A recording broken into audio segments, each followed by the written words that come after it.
Hey guys, John is with the Customer Factory here, and I'm just going to shooting a kind of quick impromptu, whatever it is, video.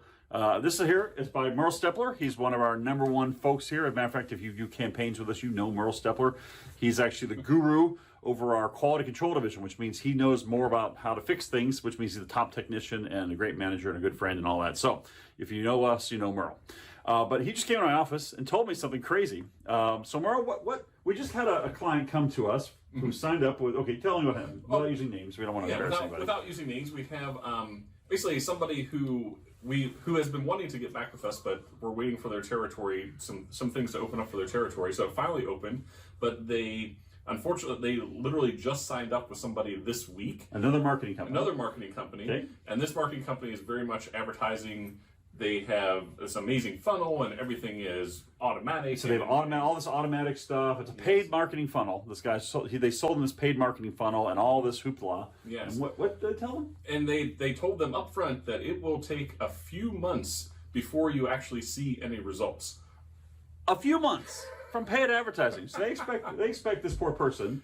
And it's still, I'm amazed they signed up, but they expect them to pay for advertising for month after month with the expectation of no results for months. Mm-hmm. Now, I'm going to tell you, I know where this is left over from. Back in the old days, when you did search engine optimization, you'd fix your website, and it would take Google a few months to put you at #1 and all that stuff. That's what it's left over from. But if it's paid marketing, Merle, when we turn on a campaign, what's the typical time between the time you actually hit the button to start and the time we actually get a first appointment request in? About 24 hours. Okay, 24 hours or less. He's being modest. He's being modest. You know, so, okay, but usually if it's not 24 hours, what are we doing?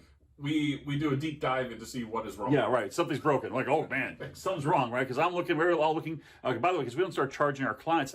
We don't start charging our own clients until they get their first appointment request. Like we don't charge anything. You know, we take your card on file, but your time does not start until your first appointment request. There's other guys who go out of business. I don't know what they're doing. I really don't know what they're doing. I look forward to taking all of their other clients because that's a silly, silly way to be in business. So anyway, I just want to come on and show you this stuff happens in real life. People get sold crazy things because someone on the phone sounds good. But if someone tells you the idea that you have to pay them for months before you get results, I don't know what they're doing. I'm going to be charitable and assume they just don't know what they're doing, and it takes them months to figure it out. But it should not take months. It should take hours or days at the most to actually, from the time you start on paid advertising. Good grief, paid advertising. Anyway, so I want to share that with you guys. Have a good weekend. Talk to you later.